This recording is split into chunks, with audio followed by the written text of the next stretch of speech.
Welcome to this informational video presented by the United States Police Canine Association. Today, we're exploring essential training aids designed to help your canines detect fentanyl, a dangerous opioid that poses substantial risk. This is not a sponsored video. It is designed to give you information and knowledge about available tools. Today, we have Todd Wilbur from Precision Explosives with us to explain the innovative fentanyl training aids they offer. Hi, Todd. Hey, Don, how are you? I am good. And you? Doing well. So, looking at your information, my first question would be, is how are your aids made? We use a material made by a company called GetScent in Switzerland. It is a polymer odor capture release material, which is a very fancy name for a synthetic substance, kind of a rubbery material that absorbs odor, much like baking soda will, except that this will give off that odor over the course of about a year. Target odor, in this case fentanyl, is. We allow that to soak or to cook over the course of about a week, and we get about a year's use out of each training aid. So, what happens if your dog puts their noses on it or you put your hands on it? Will that affect us at all? Great question. So, of course, contact contamination is something we try to prevent. But in the event that that's not possible, you can use rubbing alcohol to wipe away any contamination from your hand, your dog, or whatever else may come in contact with a training aid. The thing about this material is that it is absorbed inside the polymer odor capture release material. It's not a coating, so it's actually inside that rubber. You can't rub it off. Oh, that's nice. How long does the training aid last? About a year, depending on how you store them and how often you use them. We haven't seen that temperature greatly affects them. We have a customer in UAE that uses them almost every day, and they're still getting about a year's worth of use out of them. Of course, cold weather is always going to affect odor availability. None of our training aids need to be kept in refrigeration or frozen or anything like that. You just put them back in the bags that they come in and take them out and use them. So if a larger agency is using this with a number of canine teams, the fact that it's out and used a lot does not necessarily affect the longevity. It will shorten it some, but it's not appreciable. You may lose a couple of months if you're using it every day for longer periods of time, but just put them back in the bags that they came in. So do your training aids come with, I don't know, one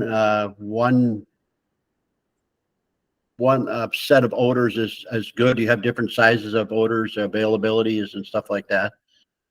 Yes, we actually have 3 different sizes for our synthetics. We have one that is, we call this our regular size, and it's about 20 grams equivalent. And we do that by measuring the surface area of a powder that has roughly the same density as cocaine. Then we also have a 10 gram, which of course is about half the size. And then we have a tube, which is about 2 grams. Okay. I noticed that when you were looking at the bag, there was a QR code on there. What does that mean? So if you look at the bags that they come in, on the lower left-hand corner is a QR code. When you scan that code, it takes you to a link where you can look at the certificate of analysis. The materials that we use for narcotics are all what are called certified reference materials. So if you were to turn in evidence to be analyzed, they have to use a certified reference material as a standard that will calibrate the instrument so that the instrument knows what fentanyl looks like, what MDMA looks like, and so forth. So we start with that. We use a certified reference material. And when you scan that QR code, it takes you to the link to the manufacturer, and our fentanyl is 99.90% pure. That's nice. I noticed that you have, besides the individual ones, you have actually a kit available for those that would like a larger training kit. Can you tell me about that? Sure. We call it the imprint kit, and it comes in a ammo can, Inside, you'll have 2 training aid delivery devices.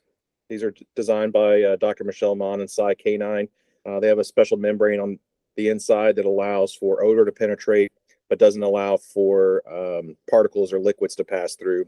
And what we do is we put one of these would have a tube in it, and the other one is a blank for you to proof your dog off. Also, there is a regular fentanyl or regular size training aid, as well as a mini, and then we also have a blank. And the blank for the odor prints is really meant for dogs that are visually cueing on the dog bone and paw print shape. We don't put any of the absorbent material on the inside. It really has virtually no odor. The company that makes that will cook these, will cook the material and vacuum off anything that that evolves off during that process. So it really is virtually odor free.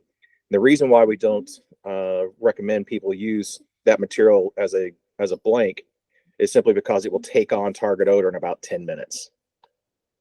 So in looking at the bag that you had the odor blanks in, what's that made out of? Or do we have to worry about storing that, and especially storing it? So we nest the training aids. We double bag it. So there's an inner bag, which is made of metallized mylar. And then the outer bag is also metallized mylar. And between the two of these, the odor is just not going to get through it. We've set out training aids and run dogs. And then in the same path, we had other training aids in the bags, and the dogs in an active search could not find the bags with the training aids in them. It also eliminates what we call headspace volume. So what we want to do in storing training aids is reduce the amount of air that's inside the container.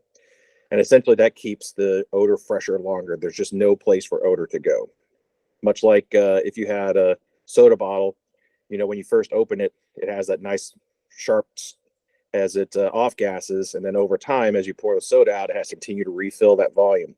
We don't want that. We want it to be fresh every time with the smallest amount of headspace volume. That makes a lot of sense. And so should we be handling that with gloves just to make sure, or not? We strongly recommend using gloves or tongs or something to prevent you from putting add your odor to the target odor. That's what I thought. I saw you with the gloves on. So is this a sensitive drug that we have to check in and out, or what happens if someone loses it or anything like that? The probably one of the biggest selling points for any of our training aids is elimination of liability and risk. Unless somebody tries to swallow one of these things, there's just no hazard associated with it. It has the odor of nearly pure fentanyl, but there is no psychoactive.